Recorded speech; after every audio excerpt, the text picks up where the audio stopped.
सत्साई भगत जी, आप भी अपनी जगह सही हैं कि भाई यही संत रामपाल जी गरीबदास जी थे, यही कबीर साहब थे, तो चाहे गरीबदास जी कहो, चाहे इनको जो है आप इनको संत रामपाल जी कहो। नहीं भगत जी, जब हमें इस बात का पता है कि ये संत रामपाल जी ही कबीर जी थे, संत रामपाल जी ही गरीबदास जी हैं, तो परमात्मा ने यह भी तो कहा ना कि एक के साधे सब सदै, और सब साधे सब जाए, और माली सींचे मूल को फले फूले अघाए। आपके अनुसार यदि गरीबदास जी एक ही थे, कबीरदास जी भी वही थे, संत रामपाल जी भी वही हैं, और वास्तव में वही हैं, लेकिन उसके बाद भी क्या आप गरीबदास जी नाम से पहले पूजनीय शब्द लगा सकते हैं? क्या आप अकेले गरीबदास जी की फोटो को दंडवत प्रणाम कर सकते हैं? नहीं कर सकते। आप क्यों नहीं कर सकते?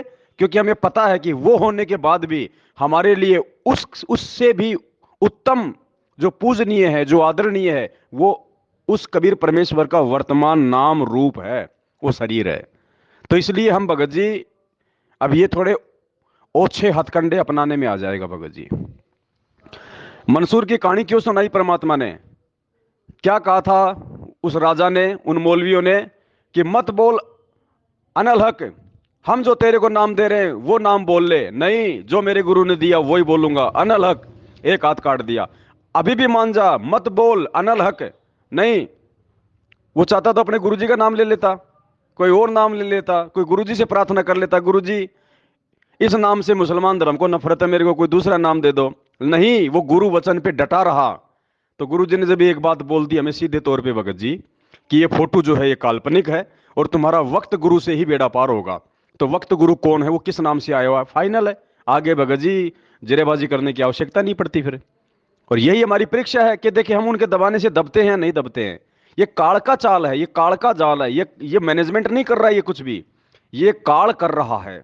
और परमात्मा हमारी परीक्षा ले रहा है कि देखता हूं, देखे ये मेरे प्रति कितने दृढ़ हैं, कितने अटल हैं, या फिर ये कुछ ऑप्शन टटोलते हैं, कोई बहाने ढूंढते हैं जीवित रहने के लिए, बुराइयों, अपने आप को बुराई से बचाने के लिए, कि कहीं मेरा नाम ना आ जाए, कहीं मैं सामने ना आ जाऊं, मेरे ऊपर कोई आपत्ति ना आ जाए। और बाप 7 साल से आपत्तियों के बीच बैठा है, हम फूलों के सेज में बैठ के क्या अगले जन्म में भगत जी गधे बनेंगे?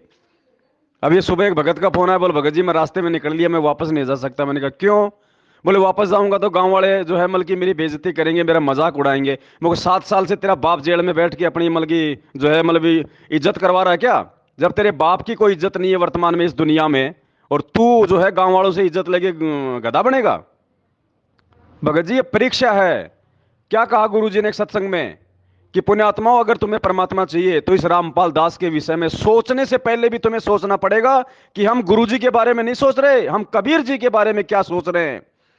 हर प्रकार से हमने इस प्रकार से ध्यान रख के एक एक शब्द निकालना है जुबान से। तो भगत जी गुरु जी ने एक सत्संग में कहा था कि ये कबीर ही परमात्मा है। इस बात को स्वीकार करने के लिए गुरु जी ने हाथ से इशारा किया 1-1.5 फुट का, कि इतना कलेजा चाहिए। और हम ये कहते हैं भगत जी कि कबीर जी परमात्मा है, इस बात के लिए तो थोड़ा कलेजा चाहिए। और संत रामपाल जी ही वो कबीर है, वो भगवान है, इस बात को स्वीकार करने के लिए भगत जी दोनों हाथ फैला दो, इतना कलेजा चाहिए। इसलिए परमात्मा कहते हैं कामी क्रोधी लालची इनसे भक्ति ना होए, और भक्ति करे कोई सूरमा जात वर्ण कुल खोए। एक एक वाणी का एक एक गहरा रहस्य है भगत जी।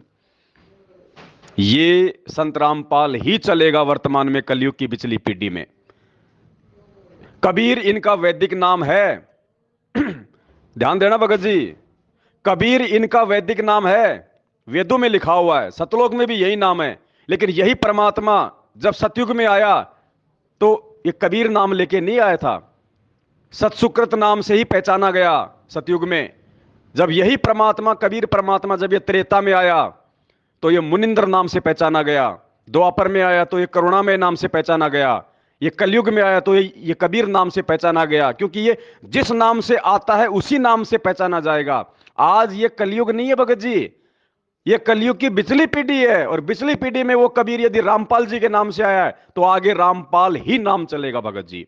अब ये किस आत्मा को समझ में आता है, किसको नहीं आता है, ये सब के अपने संस्कार है बड़े भाई। सत साहिब।